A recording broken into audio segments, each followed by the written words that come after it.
Hoy! Hoy! Hoy!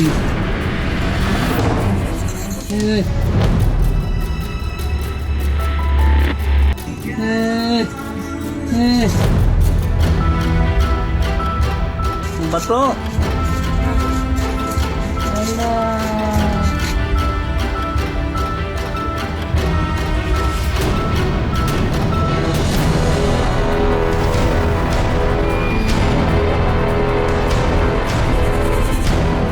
Bibi!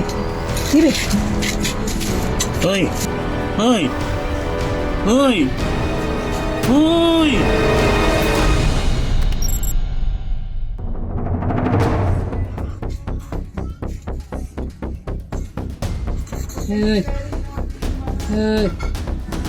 Labasan daw, mga rawan.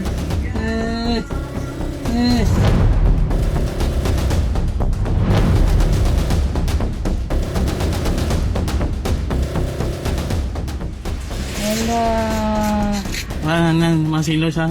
Yung time na yun, nasa mid na talaga siya. Yung nanigas pa ma'am, para nag-iba na yung itsura ng mukha niya. Bigla po siya nanlambot.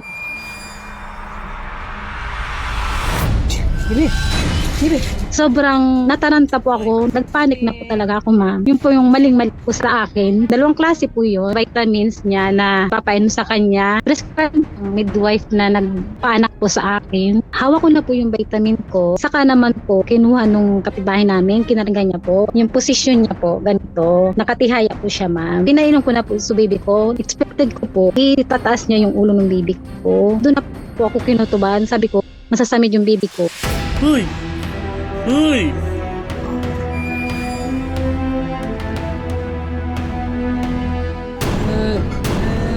Gising!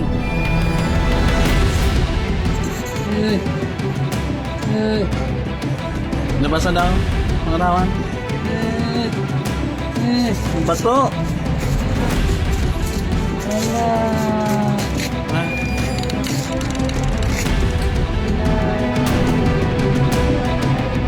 Inalog-alog ko po si baby mga 20 minutes. After na tagalog-alog ko po sa kanya,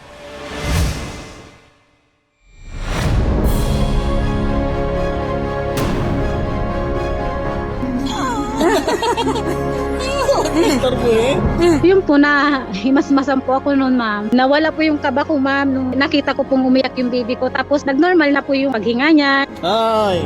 Huwag mo panervyosin si mama mo!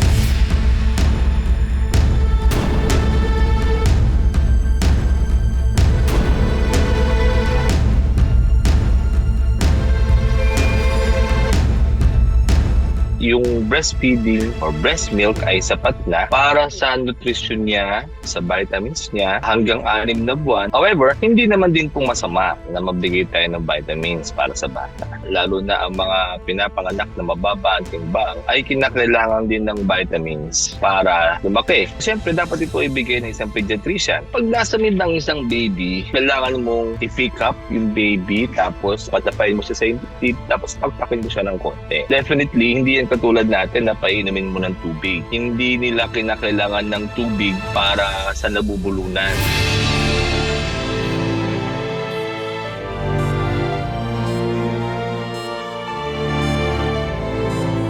Dapat, pag dumating yung time na nasamid yung baby, huwag po nating unahin yung pagiging mataranta. Yun yung isa na makakapahamak sa mga anak natin. Hoy!